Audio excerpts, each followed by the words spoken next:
me. It's been a long time. All right, we are officially live. Welcome Okay. to Crescent Cuties. And I would like to introduce, well, let me first say thank you for joining us. My usual co-host, Orange Moon, cannot be with us tonight. Her daughters are in a play, Annie Jr. So break a leg, ladies, and I'm so proud of you. And this is opening night, so it's really exciting. We're happy and proud of you, Harper and Harley. Yay! So good luck, ladies. Good luck. And break a leg and all the good theater uh stuff that Lingo. you're supposed to say. Yeah. Okay. So I want to introduce tonight our special guest, my little cousin, yay, Javon Bracy, Yes. the good reverend. Yes, Lord. So tell the people a little bit about yourself before we get started. Yes. So that is such a hard question. Not because like I don't know about myself, but it's like, what do you say? Um, Right. so I was born and raised in New Orleans, and was there until I was 25. So went to Xavier in New Orleans and started my professional career in New Orleans. And then I decided to go to grad school. So I went to Denver, Colorado to do a Master of Divinity program. So I lived and worked in years. And then after that, I decided to go back to school because I am a glutton for punishment and an eternal nerd. Um, I am currently in Austin, Texas, doing another master's program in clinical mental health counseling. Ah, Um, so besides my professional and academic stuff, I love art. I love movies and live music and museums and we were just talking last week. I got a little record collection and right. so anything, artistic, anything musically inclined. I love all that kind of stuff. And yeah, I in 2020 I started an organization called the Perpetuity Project, which is a lupus awareness organization. I myself have lupus, and yeah, it's grown from just a thought in the back of my mind to a full blown 501c3. And May is Lupus Congratulations, Awareness by the Month. way. Thank you, thank you. May is Lupus Awareness Month, so I'm excited to be here to talk about my journey and lupus and whatever else comes up.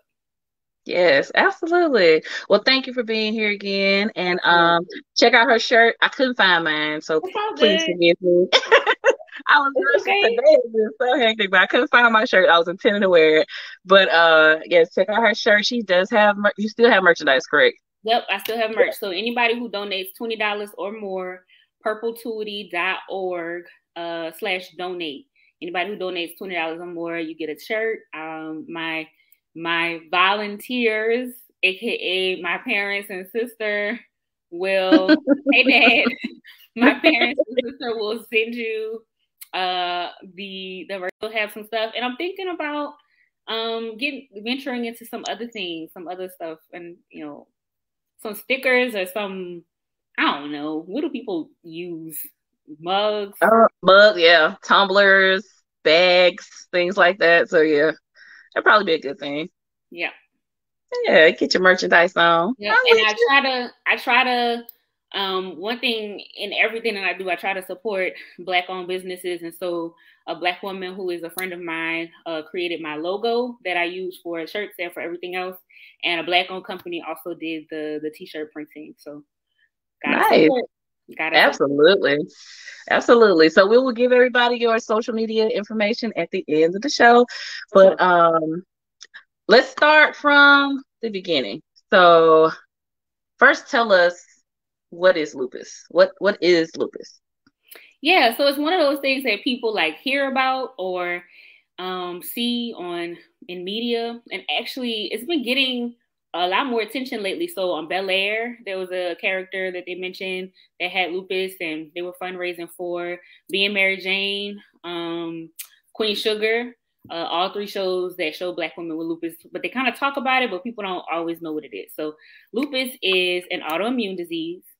It's not contagious. It's not something that you can catch. Right. There are kind of disputes about exactly where it comes from or how people get it. Some people say it's genetics, some people say it's environment, some people say it's a combination of all of that. But it is an autoimmune disease. And essentially what happens is, so when we are ill or when we're injured, our bodies create antibodies to protect us. So to attack whatever unhealthy stuff is impacting our bodies. But in a person with lupus, antibodies are attacking healthy tissue. So at random, whereas when you sprain your ankle, your body creates the inflammation and stuff like that to protect you from further injury. At random, you get inflammation, you get pain, you get, whatever symptoms you get. Speaking of symptoms, like I said, inflammation is one. So it could happen pretty much anywhere in your body.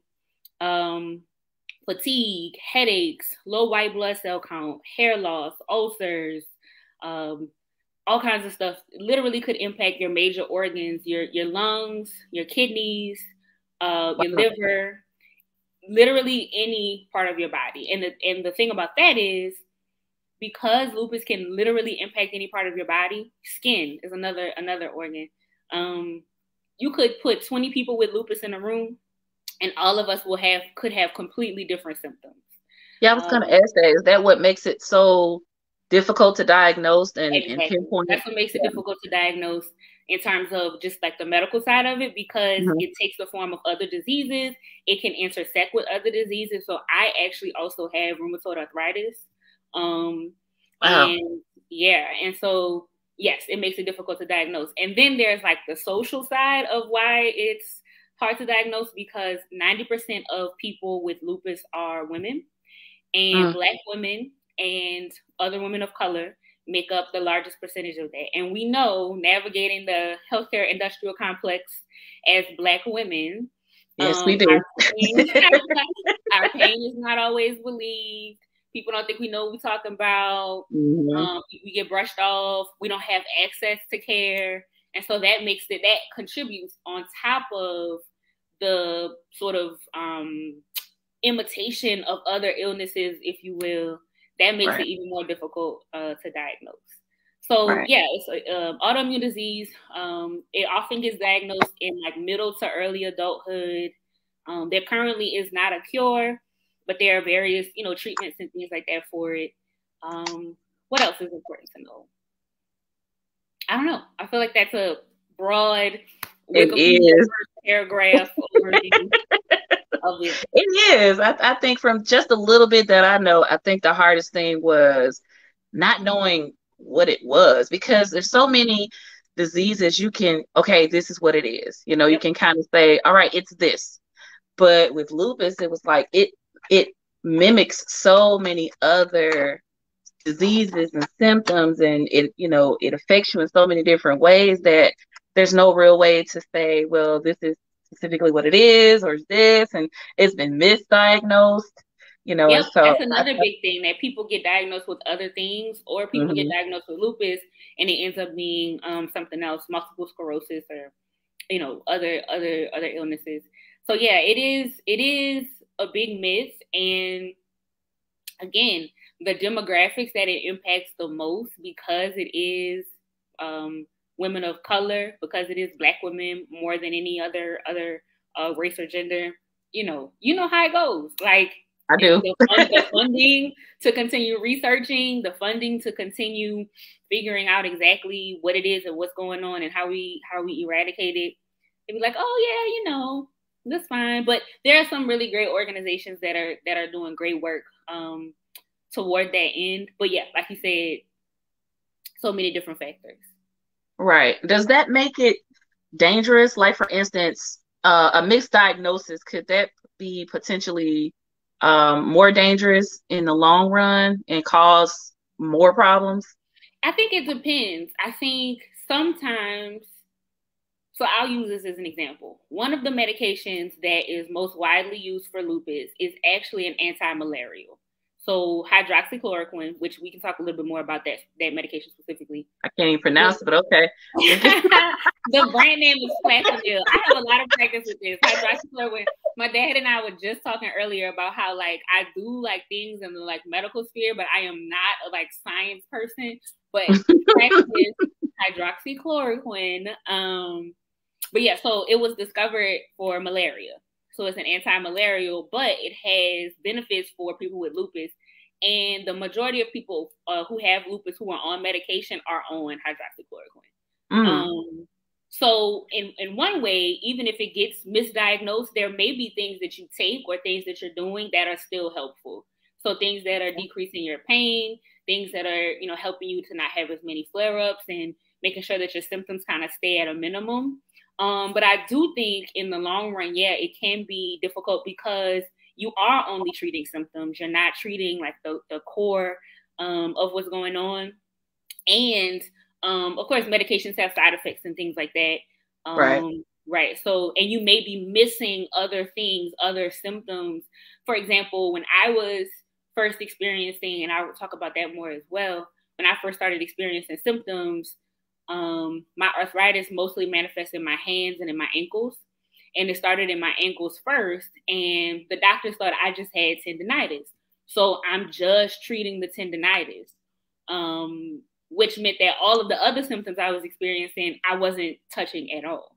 Right. And so just treating the symptoms and not the root cause, and thinking that I'm focusing on something that's only a small fraction of the problem. So it could potentially cause harm down the line if you're just focusing on the wrong thing and not the bigger picture. But you could, accidentally be treating it with other stuff as well. So it depends. Okay, because so if you take a pain medication, some pain medications have like a blood thinner in it that could potentially cause some other issues. So when I thought I just had tendinitis, I was taking Advil. I was eating Advil like M&Ms because I was always in pain. What was happening was I started having some gastrointestinal issues. So I was having stomach issues. I had inflammation and bleeding and all kind of stuff in my stomach that I had colonoscopy. I had an endoscopy trying to figure out what was wrong.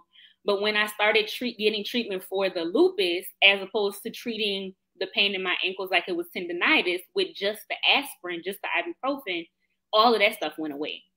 Wow. So like that definitely happened to me in terms of treating one thing with one thing, having side effects from that. Then when I shifted to treating the actual root of the problem, the other side effects I was having went away.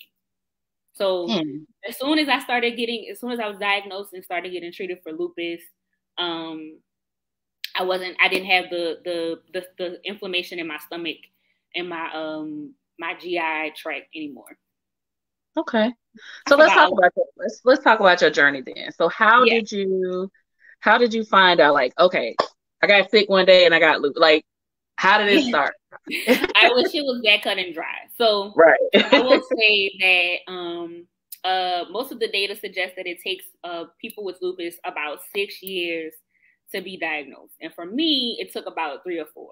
So the very first thing I kind of talk about is something that happened that I wasn't sure why, and it was just this kind of random, unexplainable thing happened in the summer of 2012. I was doing a summer program in Atlanta, and I just got sick. I had a virus and an infection at the same time, and didn't know why, didn't know where it came from. They just treated it, and I got better, but it just kind of randomly happened with no explanation.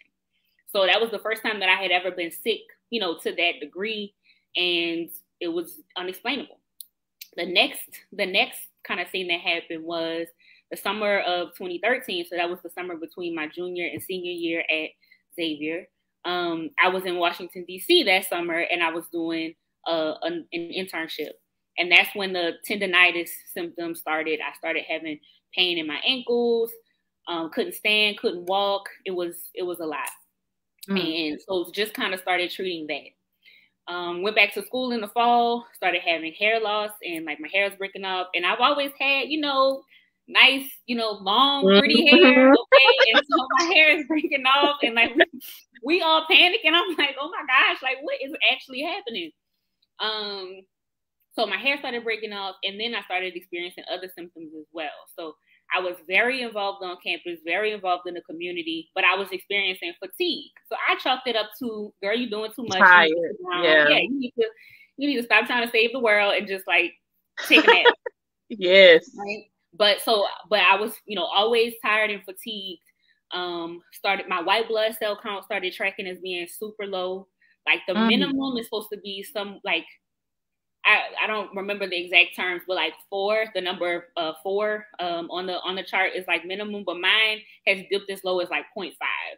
So white blood cell count being low. Ulcers, I was getting ulcers in my nose and my mouth. There was one time I got an ulcer like at the top of my throat. I couldn't drink water. I couldn't eat anything. It was terrible. It was so painful. In addition to the pain that I was experiencing with the arthritis symptoms in my ankles. So all of this stuff is happening between like 2013 and 2014. And I have a pretty high tolerance for pain. And also I was just kind of treating the things as they came, kind of going to the ER, going to urgent care as I could, was taking the NSAIDs, the ibuprofen. So I was having the issues with my stomach and, throwing up and all these other things. So all of this stuff was happening between like 2013, 2014, and 2015-ish. So Thanksgiving 2015 rolls around, and one of my grandmother's sisters cooked a pot of gumbo. So I started eating the gumbo and anaphylactic shock, which is not a shock because my mom and my dad are both allergic to shellfish. Right. So, I knew it was coming. I just was kind of biding my time and eating. Oh, how hard is it to be from New Orleans? Let's pause for a second. It's so terrible. Like, cause it's in so much, Right. Like it is in all of the good dishes, and Jazz Fest is going on right now. All the stuff has crawfish in it, and so it is a lot. Yeah, I'll address that in general. What are the symptoms? I'll go through that kind of more generally. But anyway, back to the story. So, pot of gumbo, anaphylaxis. I started going to an allergist. Okay, so the first allergist I went to was not that great. She was good on the medical side, but her bedside manner was she was kind of like dismissive and short. I was like, I can't do that. And that was like the first time, like, as an adult, that I felt empowered to advocate for myself. And so I switched doctors. First, that's like good. Big girl medical decision. Yes. So the second doctor I went to was a Black woman who also was a Xavier grad, a referral from somebody that I knew. And she was so much better. Like, I can't exponentially 10 times, a billion times better.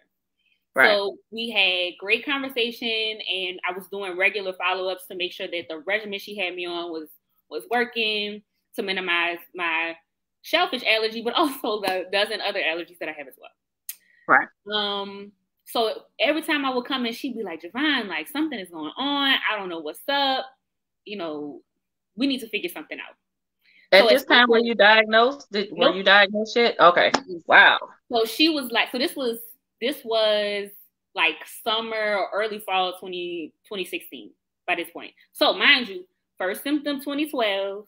Right. Really ramped up in 2013. So all through 2014, graduated from college, started my first couple of jobs, blah, blah, blah, blah. At this point I was working at Xavier at this time. So the first thing she does was a thyroid check. My dad has had issues with his thyroid. So she was like, perhaps it's that. Did the test, wasn't that. So she said, you know what? We just gonna do a whole, like every blood test we could do, we just gonna do it. Right. So results came back. My ANA titer test was positive. So she said, you need to go see a rheumatologist tomorrow. And I was like, what is that? That's exactly what I said. I was like, I don't know what that is. What is that test that she gave? You said that she gave you what kind of test and it came back? ANA titer test. So it is one of the tests that people take, and not everybody who has lupus has a positive ANA titer test, and not everybody who has a positive ANA titer test has lupus, but it's one of those things that's like, okay, this is a check. Let's keep going down the list. Right. And then a rheumatologist is who a lot of people with autoimmune diseases, rheumatoid arthritis, lupus, I can't think of some of the other ones. I'll give me a second and I'll come up with some other ones. But they specialize in those like autoimmune diseases. Fibromyalgia and stuff like that. Fibro, yep. Mm-hmm. Okay. So called my primary care doctor, made the appointment with the rheumatologist, and I told him all of that stuff. So everything that had been happening, all the symptoms I was experiencing over all of those years. And yeah, he was like, okay, I'm going to run some more tests and we're going to see. So he ran some of the same tests and some additional tests, and also took account of my medical history and the pain that I had been having, specifically where and when and for how long and what triggered it and all of that stuff. And yeah, so October 2016 is when he was like, okay, here's what's going on and here's what we're going to do to treat it. That's when I started my medication regimen. And yeah, so it's been since then. Wow. Well, I'm glad you found out what it was. Yeah, me too. And were able to move forward, and be able to treat it. So so now we've reached that point, and you have lupus. What was the next, like, how did we get here? Yeah. Like, how did we get to? I will be honest. The fluidity with which I'm able to like talk about things right now was not what I was feeling then. I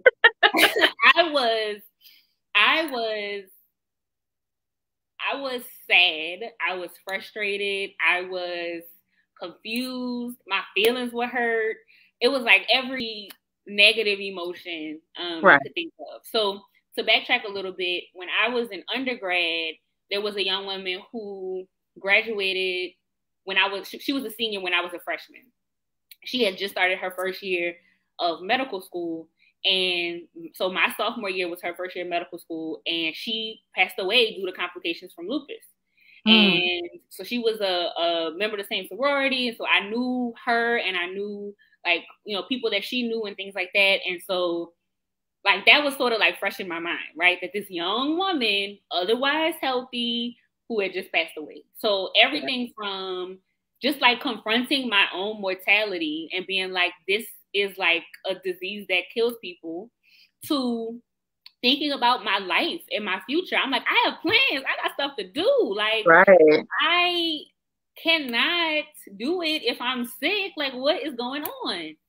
Wow. So initially it was very much anymore. And I didn't talk about it. There's so many people who until like a year or two ago didn't even know, because I was still reconciling my own emotions and my own like feelings about myself and my life and my future. So I acknowledge that to anyone. Like, I was not a happy camper. I was happy to know what was going on, but just emotionally overwhelmed by all the other unknowns in terms of moving forward. So I definitely took some time, and with, the support of my community, just got in a different place about it. And honestly, that's what made me even think about going to Denver and going to grad school. Because it was like, look, you got one life. We're going to maximize this thing. We're going to do everything. We're going to do all the stuff, all of the things that you said you wanted to do, all of the versions of yourself you said you wanted to become. Boom, let's get it. Let's go. Let's do it. Let's do it. Like now. Like today. Like let's move across the country. Right now. Yeah, so. Wow. So you feel like a diagnosis gave you a sense of purpose? Like, you took it and you didn't become like, okay, I'm just going to waste away. I'm going to make this my purpose. Like, I'm going to use this as a purpose. In multiple ways, yes. Because it was like I said, I got one life to live. I got stuff I want to study, places I want to go, things I want to do, versions of myself I want to become.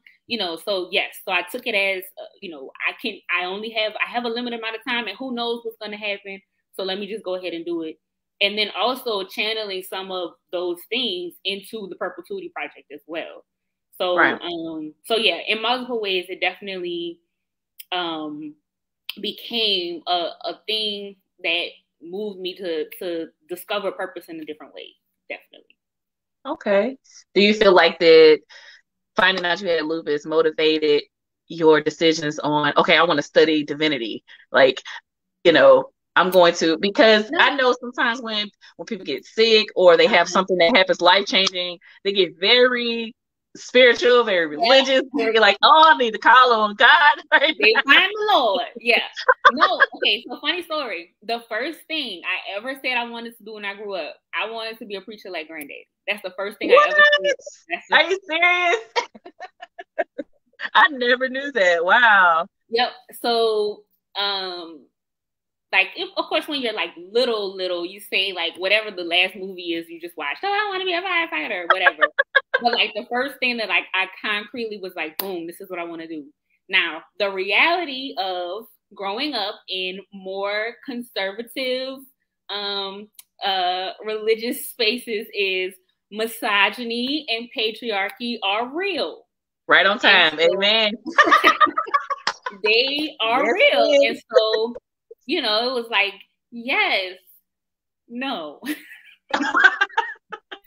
So for a while, it was, you know, I was pre-law. I was like, I want to be a lawyer. This is what I'm going to do. And honestly, even before the diagnosis, from the depths of my spirit somewhere found the courage to be like, I'm not going to law school. I don't know what I'm going to do, but I'm going to figure it out. And so I think maybe part of it was this kind of new lease on life that I felt like I got after diagnosis and starting treatment. But really going back to that thing that I said when I was a child, before all of the systems and structures of the world clouded my mind and said, you can't. So it was really, honestly, more than anything, going back to basics and tuning out all of the people and things that that tried to suppress what I already knew. So, okay, I like that. I wanted to be a surgeon, but that went out the window real fast because I wasn't finna cut on anybody. Oh, that's funny. But yeah, I was like, yeah, I want to be a preacher like my granddaddy. That's what I said. Wow, I never knew that. Yes, that's awesome. That is awesome. Yep. Okay. So, all right. So we have discovered we have lupus. Yep. And we have got a new purpose. So, what was the next step for you? Like, did you immediately decide? Nope. So the first thing I did was I started supporting an organization in Denver called Lupus Colorado. Okay. So the first year I supported them was 2018. And I collected a few donations. Y'all did a walk or something like that? Yep. I remember that. Yep. So there were a few people. It was like the first time that I publicly was like, hey, y'all, I have lupus, raising money for these people. And it didn't, I wasn't really like pushing it. I was just kind of testing the waters. And so there were a few people who donated graciously. And I was like, okay, cool, I'm going to do it again. So the next year rolls around and the support like grows. And so I'm like, okay, this is cool. This is great. So raised the money, donated the money to Lupus Colorado. And there was this like voice in the back of my head that was like, you can do this. Like you can do this. And so I was like, okay. There was a thread that I saw on Twitter a few years ago. You know, the Because of Them We Can campaign. Yes. Unique Jones. So she was tweeting some like advice for like entrepreneurs. And she said, if you have an idea and you have a name for it, buy the domain. Like just go buy the domain. Don't build, you ain't got to build a website. Just go purchase the domain. $1, $10, depending on what it is, go buy it. So had this idea and had the idea of perpetuity. Purple is the color for lupus awareness. And the idea of perpetuity being about legacy and living forever and making a lasting impact that exists beyond our physical, material existence. So I had the idea for perpetuity, bought the domain. So this is fall 2019, like September, October 2019. Bought the domain, got all of the social media handles, Twitter, Instagram, Facebook, created an email address, all of that stuff, and just kind of sat on it. I didn't do anything with it. Then, of course, 2020 rolls around and the world catches on fire. Right. I was going to ask you about that. We're going to get into that. So that, in sort of response to that, as a person who is immunocompromised, as well as what was going on with the hydroxychloroquine, which people were like, this is the magic cure. And so people weren't able to get their meds. I was like, okay, I need to say something. And I already have the infrastructure to say it because I had already purchased and gotten all the things I needed to get. Right. So March 2020, I did a soft launch, kind of doing some stuff around COVID and around hydroxychloroquine. And since then, it took off. Oh, man. So, okay, we're in 2020. And like you said, the world was a steaming pile at that point. It was like we were waiting for the rubble. We were waiting for the rubble. So, you and several other people that I know have other immunodiseases and things that have caused that they were worried about COVID, you know, because it had such a high rate of infection and it was going so quickly and it was like spiraling very fast, you know. And then I remember, for those who aren't privy, we have a family chat. And one of the things that you mentioned, because I didn't know, I know a little about lupus, but it was like, well, I don't know, you know, enough to say, well, this medication or this medication.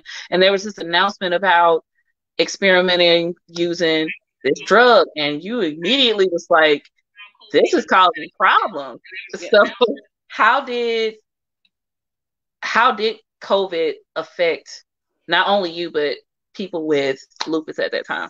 Yep. So I was trying to make sure I shared the video, so that's what you were hearing. Okay. So yes, like as you said, so again, remember, lupus is impacting my immune system, right?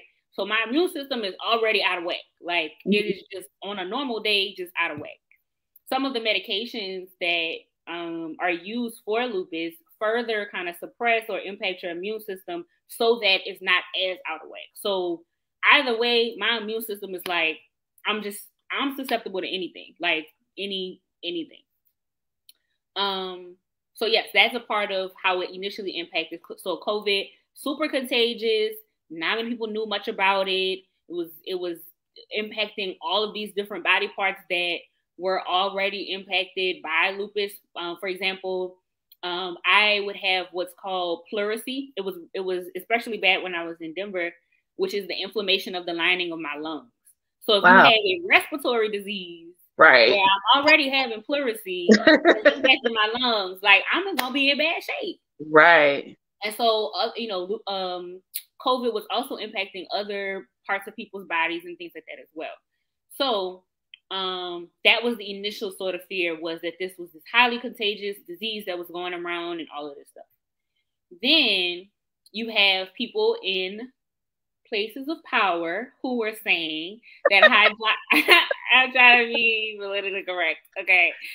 People in places of power who were saying that hydroxychloroquine was like the magic pill for COVID. Best case scenario, which was like what I experienced, was hey Jazzy, I was getting 90-day supplies and I could only get my medication for max 30 days at a time. So they were like, we don't want you slanging these pills, so we just gonna give them to you 30 days at a time. I was like, look, I'm trying to stay alive. I ain't worried about anybody else.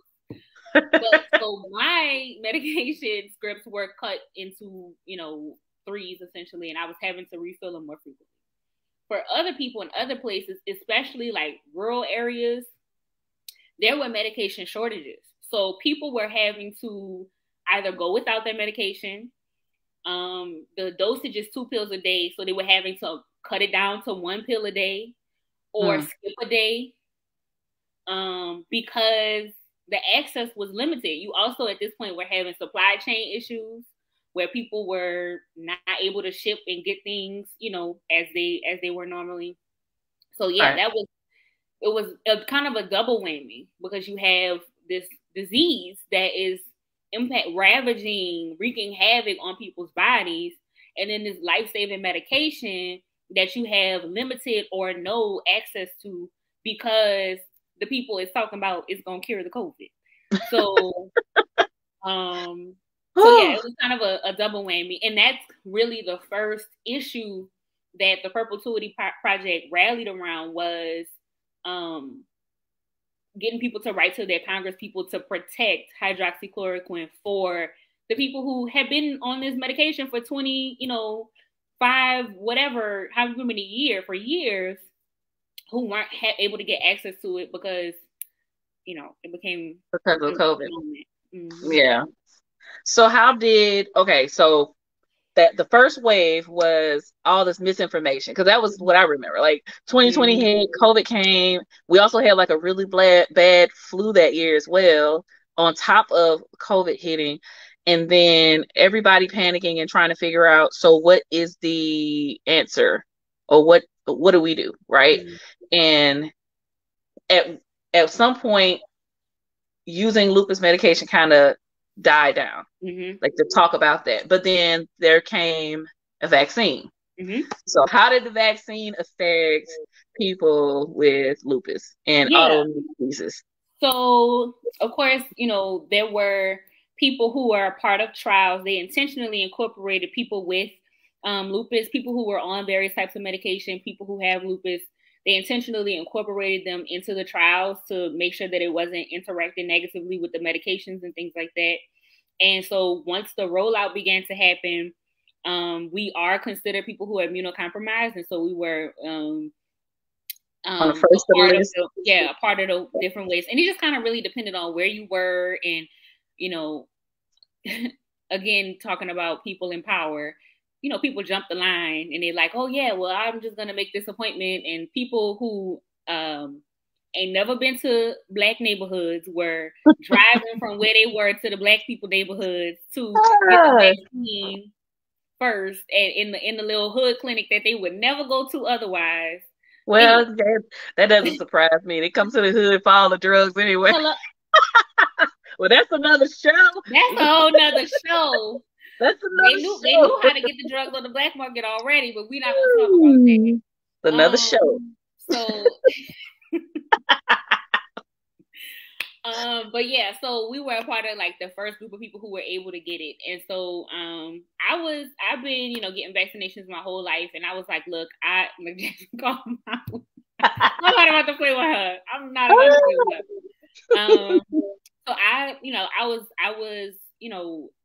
I was like, hey, I'm willing to get the shot, willing to do what I can to protect myself, to protect my body, to make sure I have as much, defense as possible. So yeah. And again, different people had different levels of access, but, there were people, I'm in a couple of different Facebook groups and things like that, support groups, from people all over the world, all over the country. And pretty much the consensus was like, whenever the shot is rolled out, because we, all are used to getting various types of treatments anyway, and so we, weighed the options, and for the most part, the consensus was that we were gonna get the shot. So right. I actually have gotten 4 shots at this point. Oh wow! So you had to get the boosters as well. Mm-hmm. Yeah. And okay. Maybe it's because I already take like pain medication, or maybe it's because my body is like, oh, this is nothing.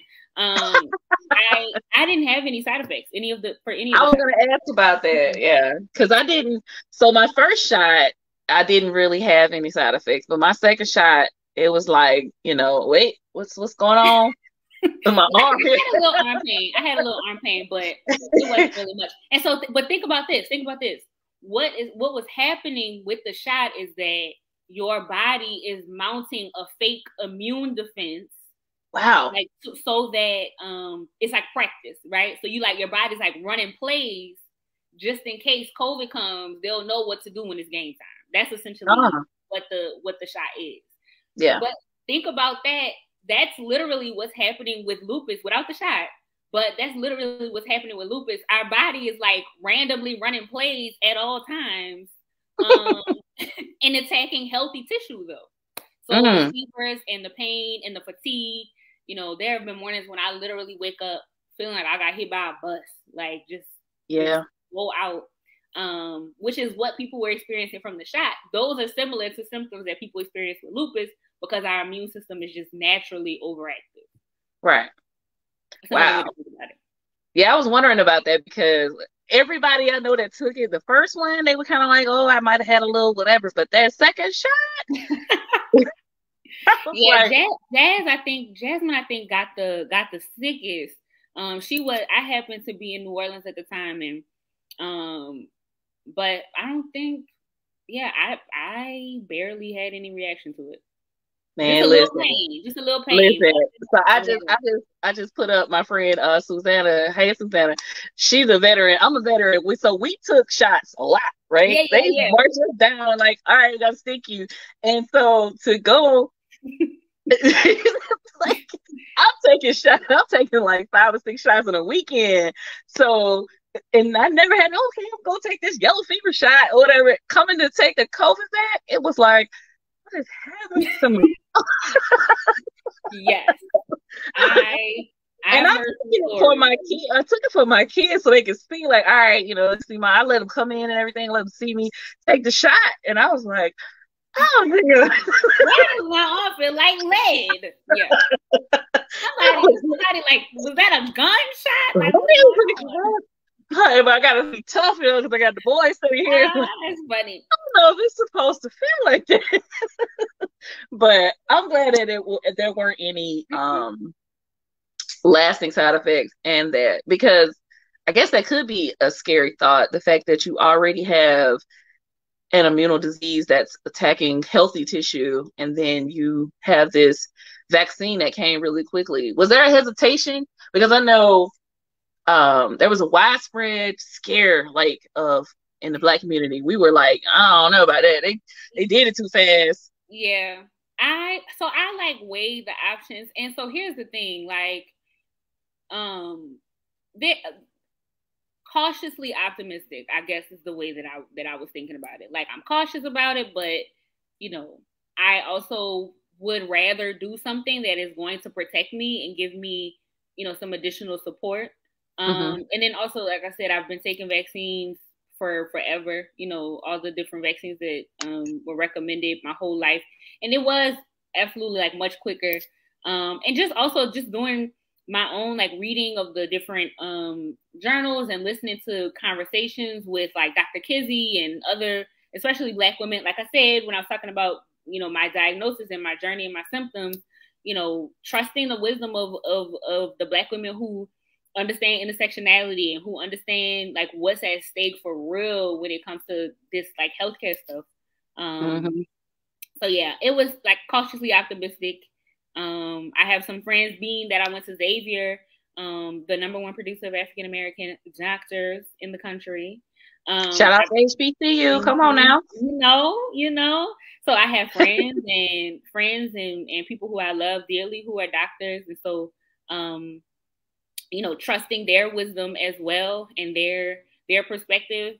And, like I said, just being cautiously optimistic, and saying, I want to protect myself. I want to be able to hug Mama Rose and travel and see her. I want to be able to, travel just in general. I want to, be able to be in spaces and around people. Now, I still wear my mask still to this day because I haven't had a cold. I haven't had sniffles.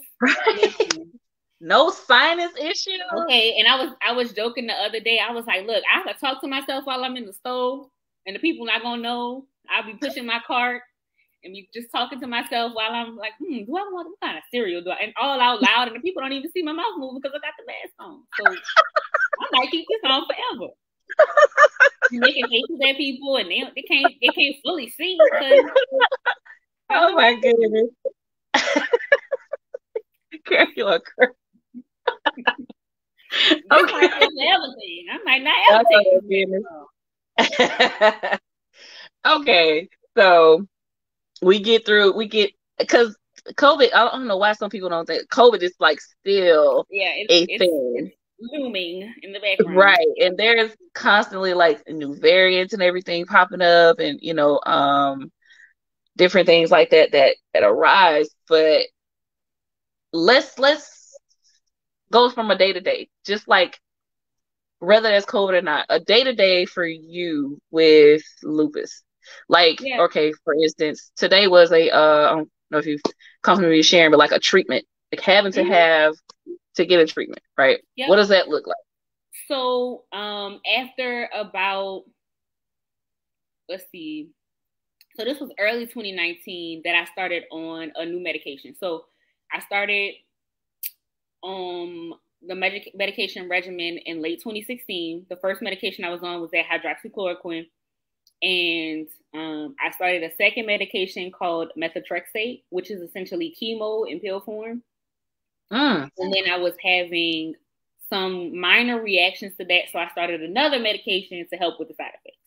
So at one point in time, I was on hydroxychloroquine every day, methotrexate. And methotrexate is extremely strong, only once a week. And methotrexate is so strong that if somebody is on methotrexate and wants to have a child, they have to stop it for 3 full months or more in order to just conceive, because it will cause negative impacts, perhaps death for mom and baby.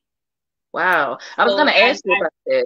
And that kind of intersects with the whole conversation about abortion and all that stuff as well, because there are people who, because of medications and things like that and things that they're dealing with, need access to that type of medical treatment and care because, you know, things happen and there are side effects and things like that. So anyway, I was on hydroxychloroquine, methotrexate, and this medication called Roommate. So that was my kind of regimen for a while. And I would take steroids and pain pills as needed. And it was kind of annoying to be on so much medication. And like I said, that connected to some of my like emotional feelings about like, I am 25 years old and I'm on like 10 pills a week. 10 pills a week minimum, maximum, 15, 20, depending on what's going on. So, but really the point was to kind of get things in balance and to kind of get me to a threshold where we could make some other decisions. So when I moved to Denver, continued with that regimen for a while. And my doctor then, in 2019, suggested the possibility of this medication called Benlysta. So as I said, hydroxychloroquine is an anti-malarial that was discovered for malaria. Methotrexate is chemo. And then there are other, medications as well that are just for symptoms. But Benlysta is the first FDA-approved medication specifically for lupus. And so it had been on the market for over a decade, but it was something that people were just kind of widely beginning to prescribe. And so I was like, yeah, if that's going to mean I'm not going to have to take pills all the time, let's try it. So initially I started it and I was still on the other pills. But again, we, continuing to look at my levels, my day-to-day pain, and things started leveling out. So I started tapering off with the methotrexate and the other medications. And so now, this is over 3 years later. Now I do the Benlysta once a month and the hydroxychloroquine every day. So Benlysta can be administered 2 ways. One is through auto injectors. So they mail that to you and you jab yourself once a week. No, thank you. I tried that.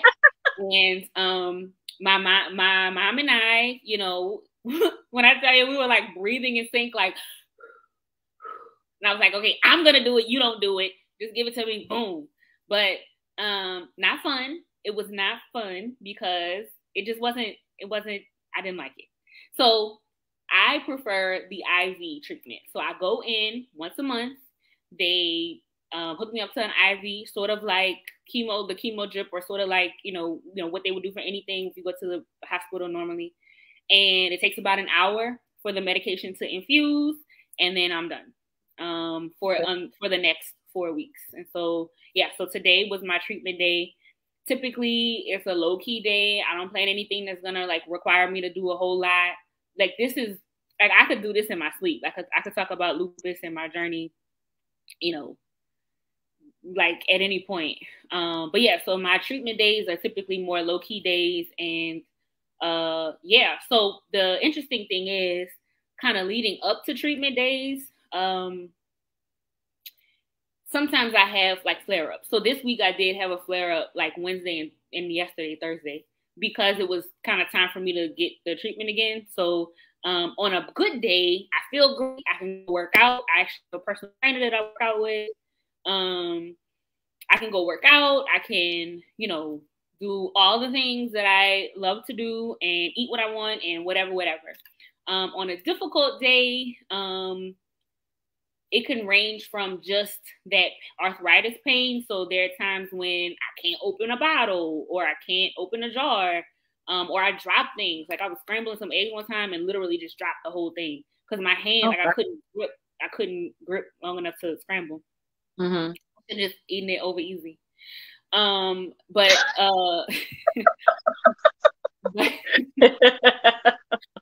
better anyway. I'm just saying. It's better that way anyway. So. Hey, I love it. I had over easy eggs today. So sometimes it's little things like that or pain like that. And then sometimes, honestly, it'll feel like I got hit by a bus. Like I'll wake up, hey, JD, you know who that is? That is my mom's sister, Jackie, her son. So my okay. Yeah. Well, hey, cuz on the other side. Right. Sometimes it'll feel like I got hit by a bus. Literally, like I wake up feeling like, you know how like a bruise feels? Like it's like if you brush up against it, it's super, like my whole body head to toe will feel like that. So pain, soreness, joint pain, fatigue.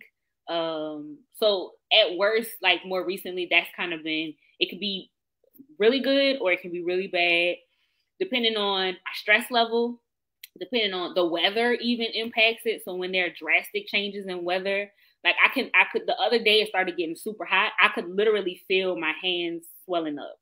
I have rings that I wear pretty much all the time. And like, I was like, well, can't get that off. Right. Yeah. So does dietary, like I know with some autoimmune diseases, like certain diets and stuff triggers. Absolutely. So there are some foods that are anti-inflammatory. There are some foods that are going to cause inflammation. And some, even like supplements. So like people will talk about, vitamin C and like echinacea and things like that are really good for your immune health. But remember, my immune system be tripping. So I don't want my immune system to do what it's doing in a more intense way. Right. So, wow. Yeah. So like having to stay away from some of that stuff. But yeah, diet, supplements, vitamins, all of those things. And also keeping in mind just what you need personally. We've talked about this vitamin D deficiency, and I feel like all of us, like a lot of Black people, but I feel like that's a family thing too, with the vitamin D deficiency.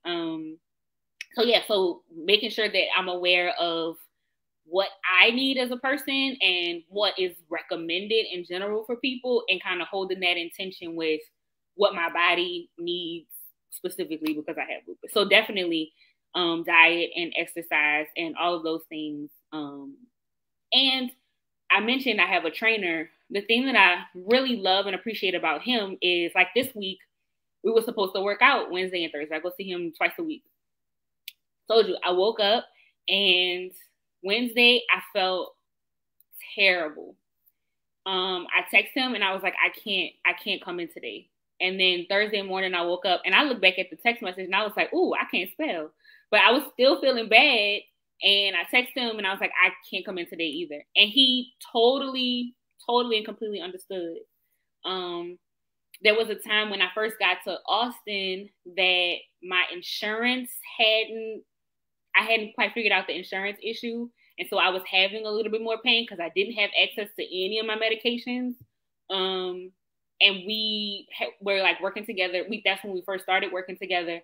And so he would modify the exercises. And so if I'm specifically just feeling pain in my ankles, he'll modify, and instead of having me do jumping jacks, he'll have me do something else.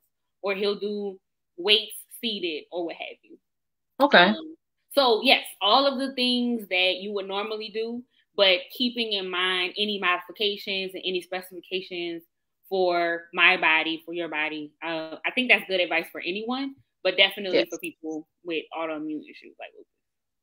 Absolutely. Wow. That's got to be scary though to think like, all right, we're going to take immune boosters because everybody seems to be on the immunal. Like we're going to take the vitamins, we're going to take all of the, the ginger and the extracts and da da da da. And here you are like, yeah, I'm Like, yeah, good. like in moderation. Yes, I can do it, but not too much. We don't want the immune system doing what it's doing too much. Yeah, Right. But yeah. like say for instance, like anti-inflammatory type foods are a good a plus. Mm-hmm. Yeah, Okay. yeah, yeah. And then always like so people have different healthcare professionals that they work with, whether it's a nutritionist or an herbalist or a doctor or whatever. Being as forthcoming as possible with all of those people and asking questions, advocating for yourself, equipping yourself with all of the knowledge and information that you can so that you can find what you want to find in balance. Because a little bit every day may help actually, but too much may be something that knocks you out of whack. So yeah, just being careful and cognizant of your particular needs. And also like if you start something and you start feeling bad, like please don't continue doing it. Like if this is like the new hot thing that's like everybody's talking about and it's the sea moss gel and you gotta do this, you gotta do that, like and you start it and it's like not working, please stop. Please Right. don't. For the sake of like Continue. yeah, like just don't do it. It's okay. You find something else. You'll find something else. Right. I get that trendy stuff, but Yeah. ultimately, I guess it's trial and error, especially not Absolutely. knowing, because it affects in different ways. I've heard lupus mimics everything from cancer to AIDS and HIV even. I've heard people say that, like it, like you said, with attacking white blood cells and things Yep. like that. So Yep. So like you I said, don't know. trial and error, and Mhm. even environment matters. Like I said, when I was in Denver, I was having issues with my lungs. Where higher up, the air is a little thinner. So I was Mhm. having more issues with my lungs because of the environment. I'm not having as many issues with that now, but I am in a place where it's warmer. And so vitamin D is great. And also UV rays can send me into a flare up. And so Okay. balancing that, and this week is supposed to be like the hottest weekend of the hottest weekend of the year so far. So I'm gonna have to definitely be careful. Sunscreen and all the type of Hydrate. precautions. Exactly, staying hydrated. Yeah. Um, because UV rays can definitely impact me as well. Which is being in a different environment where it's warmer for longer, and a more like intense, humid type of heat. So environment definitely matters as well, and what you need based on where you are definitely should impact the decisions you make too. Okay. So who is susceptible to lupus? Like I don't want to make an assumption. I'm gonna let you say. So who is the demographic of people most susceptible to lupus? So 90% of people with lupus are women, Hmm. and Black women, um, and Latino, Latinx, Hispanic women have higher rates than any other demographic. So I would say Black women in late, probably like mid 20s to 40s, are probably like the demographic that is most, I don't even want to say susceptible, but that it is most likely to occur in. I think the other thing about that is it's often not only diagnosis, but more intense symptoms and impacting multiple organ systems in that demographic as well. So yes, like unfortunately, as it is with many other illnesses, Black women are more susceptible, and it is in part the the just kind of unknown factors that contribute to lupus, or the very factors, but also the social determinants of health in terms of access, in terms of people believing your pain or not believing your pain rather. And so you have been experiencing symptoms for a decade, but now they catch it, after it has been wreaking havoc on your body for so long, et cetera, et cetera. So yeah. Wow. Okay. Mm-hmm. So, all right. So Black women mostly, but some men can get lupus, Yep. right? I actually have a classmate whose husband has lupus. And there are a couple of men who do like advocacy work online around lupus, especially targeting men and you know, letting people know that most of the spokespeople for this illness are women. Um, let me see. It's another man. Who is it? Oh, you watch This Is Us? Yes. So,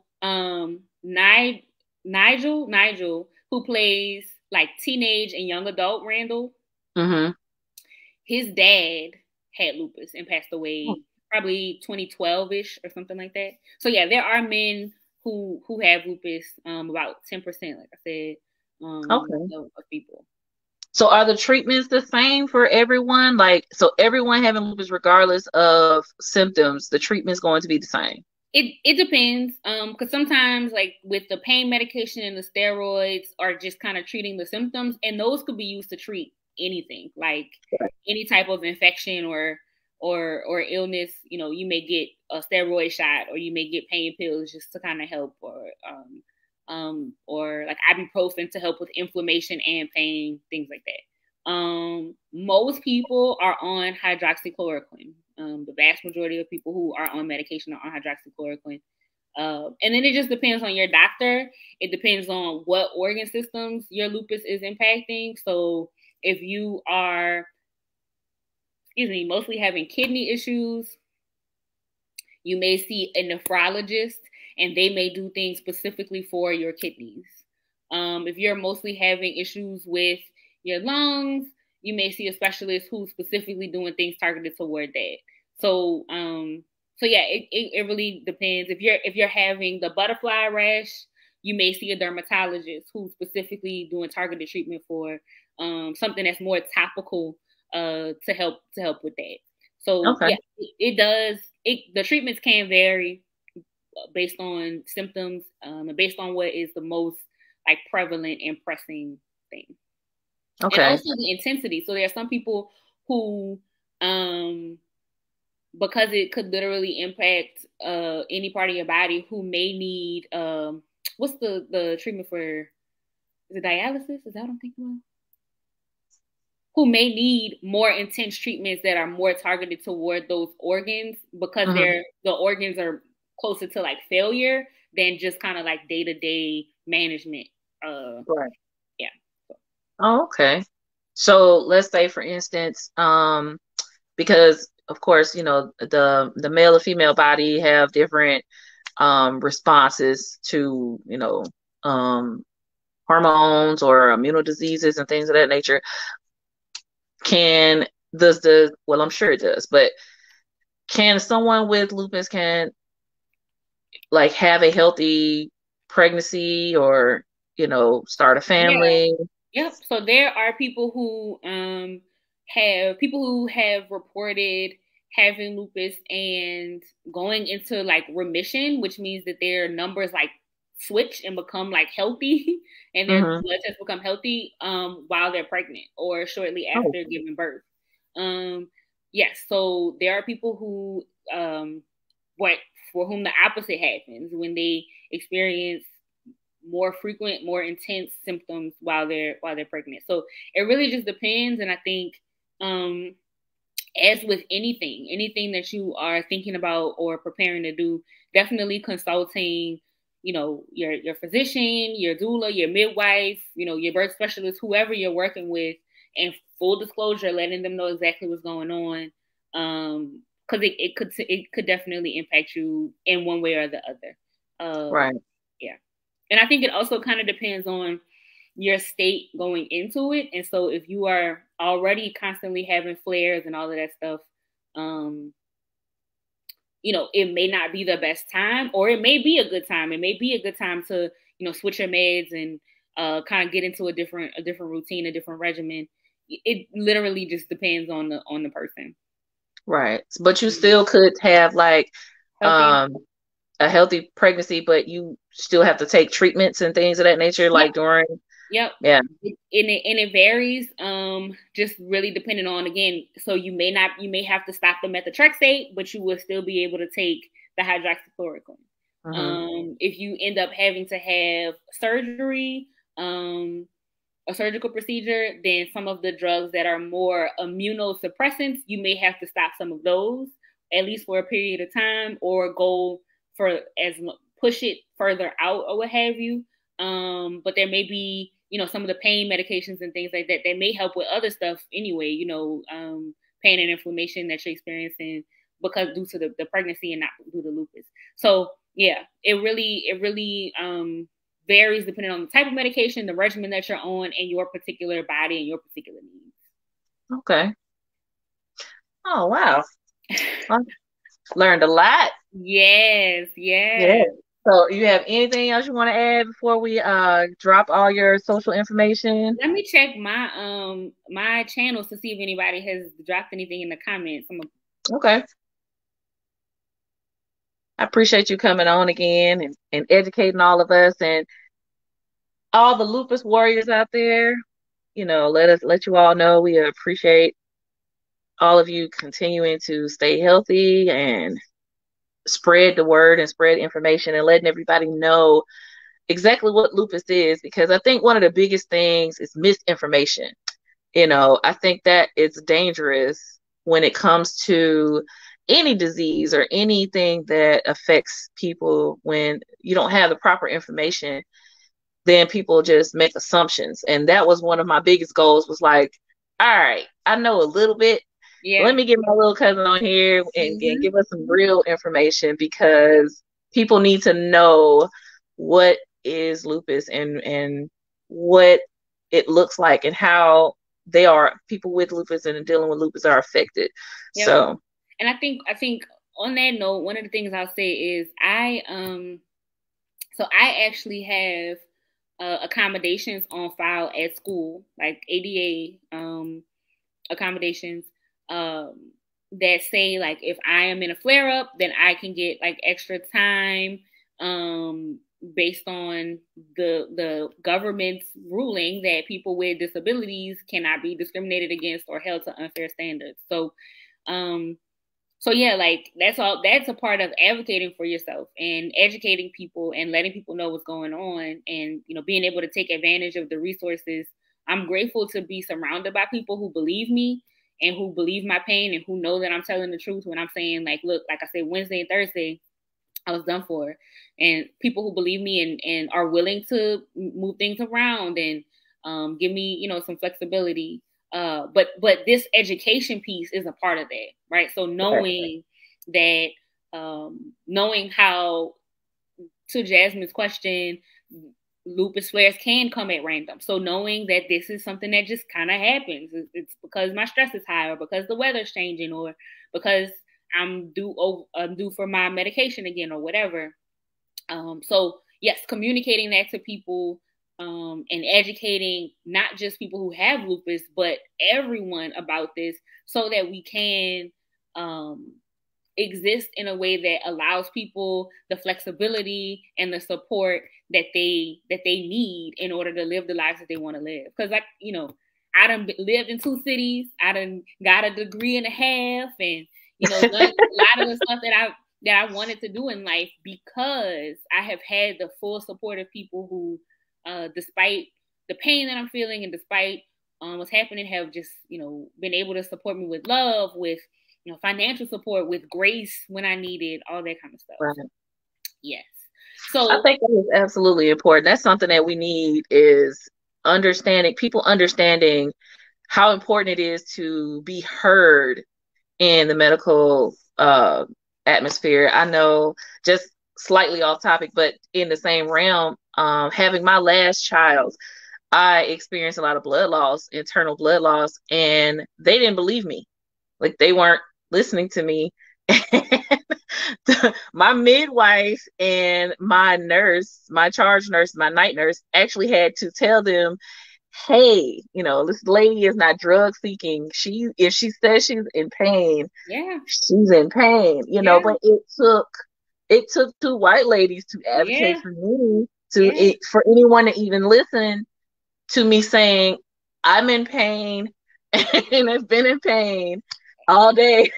Beyonce and Serena Williams have talked about their experiences with giving birth and with ectopic pregnancy, with not being believed, with blood loss and blood clots and things like that. Yes, so like like when you're speaking about the maternal health crisis as it relates to Black women, when you control for socioeconomic status and when you control for education level, which people think gives you some kind of buffer, no, it's still the same thing. No matter Black people experience this bias, this racism in these systems. And so, yeah, like continuing to, my thing is, you see how I've, for the past, hour or so, I just been rattling off. I've walked into doctor's offices and they're like, are you in med school or something? And I'm like, no, I'm a priest. No. Right. I don't know nothing about science. I don't know nothing about nothing. I am a minister who's in school to be a therapist as well. This is not, but I know I need to know the same language that you know, because you're not gonna talk over my head. Right. You're not gonna talk around me. You're not gonna talk at me. We're gonna have this conversation, and I'm gonna ask you the questions I need to know. I'm gonna be receptive to what you're saying and be able to process it and come back with more questions. So yeah, because the odds are stacked against us, and with maternal issues as well as with other issues as well. Right. Yeah. I think some of that too, we definitely are combating that and pushing back against that more and more. And different tropes play into that as well. That strong Black woman thing plays against us. Something that we created to help us survive became a negative to work against us. And now there's this stigma that you can survive this, or you can withstand so much pain. And it's like, no, we're human. We're human. Right. There's beauty, and there is beauty, and there's power in being human, in being vulnerable, and being, flawed, and all of that stuff. And so, yeah, it definitely, those tropes definitely play into it. And so, yeah, general conversations that may not have anything specifically to do with maternal health and maternal mortality or with lupus can definitely change the context in which we're operating, so that when we are dealing with these diseases, people are like, oh yes, there is this human being who is experiencing this pain. Let us help them. Right. And also, even investing in HBCUs, right? That is a part of it as well. You have doctors and medical professionals who themselves understand intersectionality based on their lived experience and can speak to that and bring that into the rooms with them. So all of these issues that don't seem like they're quite related, but absolutely are changing our society, changing the context in which we operate. Yeah, absolutely. So that is my Nanny Michelle. Also family that my mom's brother's wife, my auntie who lives in Dallas, who I was just in Dallas with, she's asking about the average age for onset of lupus. So young adulthood, so mid-20s to 40s-ish. And we talked a little bit about that. Yeah, misdiagnosis is definitely something that happens because lupus takes on so many forms, because it can mimic other illnesses. Misdiagnosis is something that definitely does happen. And people, the average is 6 years for diagnosis, but it can go well beyond that if people are being treated for one thing for a while, whether it's another chronic illness or whether it's just the symptoms being treated individually and separately. But I don't think, unfortunately, that story is uncommon, of having somebody who has to kind of shift their mindset. And definitely praying for your friend who hopefully she'll begin to find additional relief and support as she shifts into this lupus diagnosis. Absolutely. And hopefully that she gets the information that she needs in order to be able to advocate for herself, so absolutely. And I thank you so much for being an advocate for so many people. Yes. Us, so we'll know, and we'll be able to say, hey, that sounds like this. One of my cousins, I inherited her in the divorce. That's what I like to tell people. She actually, her and I were talking, and a lot of the information that I relayed to her was because of your information and your organization and putting it out there. And I'm like, well, hey, let me send you this page. My cousin talks about this and that sounds really similar. Let me pass the information on.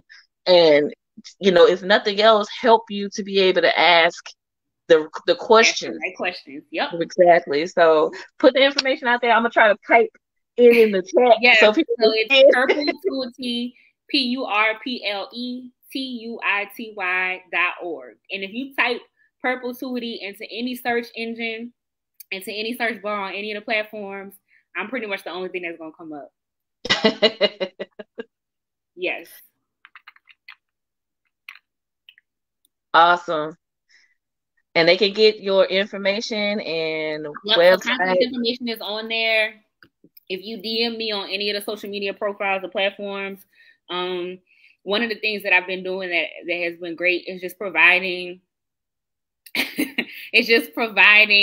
one-on-one kind of support with people who are thinking that this may be a diagnosis, with people who, you know, have recently been diagnosed, and even people who just kind of feel alone, and feel like, you know, this is kind of isolating because no one in their immediate circle, you know, knows what's going on and can empathize. So definitely happy to talk to people about what's going on. Yeah, so Purpletuity on all platforms, and I have again contact available on the website as well as via those social media platforms. Okay, I'll put that in there in the chat again, and let everybody know that they can reach you and they can support you. Yep. So Facebook, Twitter, Instagram. Lupus Awareness Month is the entire month of May. So if you are feeling compelled to make a donation, the direct link to that is purpletuity.org/donate. You can do that via PayPal. Purpletuity Project is a 501c3, so all donations are tax deductible. And then, you know, any donation of $20 or more my volunteer team, my voluntold team will mail you a t-shirt to wherever you are for a donation of $20 or more. And we have events like throughout the rest of the month. So May 10th is World Lupus Day. So I'm asking folks to wear purple or their Purpletuity shirt and take a picture, use the hashtag, tag me in it so I can repost, and we can just all kind of show our support on that day. Also, I did an interview with an organization that's going to be going live on that day on May 10th. So it's some of the same information, but, you know, in a different way that can be shared with people in different snippets. And then the last week of the third week of May on the 18th, I'll be doing from my platform, just a live stream, just answering questions and kind of talking directly with folks, raising some money, hopefully, and getting people invested and involved. And then the last week, the Delta Research and Educational Foundation, the citywide coordinator for the All of Us program in Denver, is hosting me. So I'll have a presentation. Yes, get some merch. Is one of my trusted volunteers who helps to package the merch and send it across America. Yes, so we can put her to work. But yeah, well, so feel free to is on the website, purpletuity.org/events. It's also on the Facebook page, and yeah, so however you follow me, you'll get the information. And, okay, and feel free to put the information on our page as well. Let me make sure I spell that right. TUITY, correct? Yes. Purpletuity. Yeah. .org/events. Events. Yep. Okay, gotcha. I'm sharing in the chat, everyone. I am my own web designer, so I try to make it as simple as possible. Yes, absolutely. So I really appreciate just having the opportunity to freely talk about this and you know, share with the world, with your community that y'all have cultivated, with my community that I've cultivated with the Purpletuity Project, with our families. Yeah, so I really appreciate this opportunity and the platform. Again, I love supporting Black people. I love supporting people who are doing wonderful things and cultivating great spaces and conversations. So it has been my pleasure. I thank you so much, my little cousin. Let me tell y'all. Yes. I'm gonna tell y'all. I'm gonna give y'all a little secret. All the family on that. Look, this been my baby since before she got here. It was like that's my baby in there. I was like, I've been here now. I can't wait for her to get here. I remember your mom coming to our house, and I put a bow on her belly. Like this is my baby. Yes, yes, yes, yes. And I mean, you know, I remember Jazz and I used to watch our parents' wedding video all the time. So seeing all of y'all, Mario, our big brother, and all of our big cousin siblings in the wedding, Flower Girl, you know, all of that stuff. So yes, it is amazing. You know, the power of family, the power of love, and what we can do when we support one another and use what we have to spread positive information and knowledge and whatnot. So absolutely. Well, thank everybody again for coming and listening and supporting.